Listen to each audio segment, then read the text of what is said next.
हे हाय। सबसे पहले तो आप सभी को दशहरा की बहुत बहुत बधाई।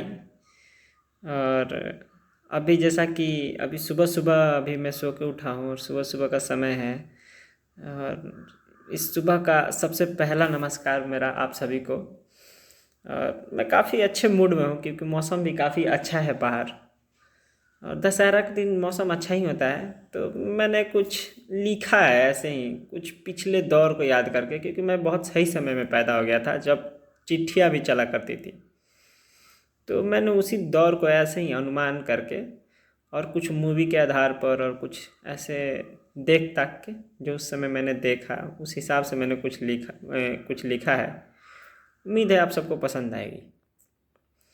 और जिसका शीर्षक है कि मैं उस दौर का आशिक हूँ। मैं उस दौर का आशिक हूँ जिस दौर में ख़तों को तवज्जो दी जाती थी।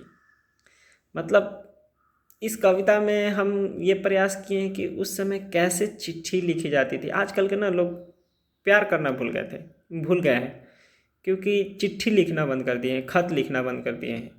और उस दौर में खत लिखे जाते थे, इंतज़ार होता था, डाकियों का महत्व होता था। इन्हीं सब चीज़ों को मैंने इस कविता में या जो भी कह लीजिए, इसमें मैंने लिखने की कोशिश की है। और मुझे उम्मीद है आप सबको बहुत पसंद आएगी। तो एक बार ज़रूर सुने इसको कि मैं उस दौर का आशिक हूँ। मैं उस दौर का आशिक हूँ जिस दौर में ख़तों को तवज्जो दी जाती थी। मैं उस दौर का आशिक हूँ जिस दौर में ख़तों को तवज्जो दी जाती थी। ये आजकल के फेसबुक, इंस्टाग्राम, मैसेंजर मुझे रास नहीं आते। ख़तों के दौर में डाकियों का महत्व होता था जी। ख़तों के दौर में डाकियों का महत्व होता था जी। इश्क में पड़े हर आशिक के नज़र में इश्क में पड़े हर आशिक के नज़र में सारा काम गया तेल लेने। मतलब पहले जो इश्क में पड़ जाते थे ना, उनके लिए कोई काम कुछ मायने नहीं रखता था। सबसे पहले उनको अपने मतलब वो आशिकी में डूबे रहते थे। तो उनके लिए मैंने लिखा है कि इश्क में पड़े हर आशिक के लिए सारा काम गया तेल लेने। उनका एक ही काम होता था कि वो ना जिस रास्ते से डाकिया आएगा उस रास्ते पे इंतज़ार करेंगे। तो इसीलिए लिखा है कि इश्क में पड़े हर आशिक के नज़र में सारा काम गया पहले तेल लेने। खतों को हाथों में लिए डाकिए के आने का इंतज़ार गांव के चौहदियों पर सर्वत्र होता था। कलम से निकलने वाली स्याही में इश्क की महक होती थी। कलम से निकलने वाली स्याही में इश्क की महक होती थी, जिसे खोलते ही सूंघकर आशिकी इश्क में मदमस्त होती थी। कलम से निकलने वाली स्याही में इश्क की महक होती थी, जिसे खोलते ही सूंघकर आशिकी इश्क में मदमस्त होती थी। इस सब का राज बस एक ही था। इस सब का राज बस एक ही था, इंतज़ार। जो आजकल के व्हाट्सएप चैट के मैसेज और लास्ट सीन वाले टाइमिंग में कहाँ। जी हाँ, सही समझा आपने।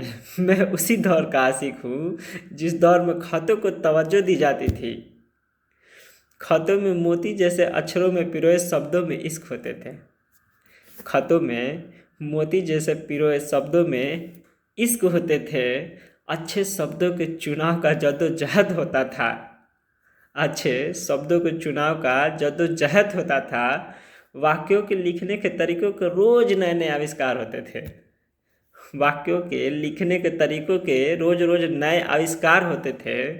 अपनी सारी भावनाओं को उस एक खत में बयां कर देने की जिजीविषा होती थी। अपनी सारी भावनाओं को उस एक खत में बयां कर देने की जिजीविषा होती थी। और उस खत का जवाब उसी क्रम में खत से ही आए। उस खत का जवाब उसी क्रम में खत से ही आए। वो प्रबल इच्छा होती थी जो कंप्यूटर और मोबाइल फ़ोन के कीबोर्ड से निकले शब्दों में कहा। जी हाँ, मैं उसी दौर का आशिक हूँ जिस दौर में खतों को तवज्जो दी जाती थी। इसका आगे भी लिखूँगा इसको अभी, और उम्मीद करता हूँ अभी तक जितना लिखा हूँ आप सबको पसंद आया होगा। अगर आपने इश्क किया होगा तो पसंद तो आएगा ही। तो ये लाइंस आपके हुए, शेयर कीजिएगा, अपने दोस्तों को सुनाइएगा, अपने प्रेमिका को सुनाइएगा और मस्त रहिए, दशहरा को एंजॉय कीजिए। बाकी सब भगवान को छोड़ दीजिए और मेहनत करते रहिए। प्रणाम।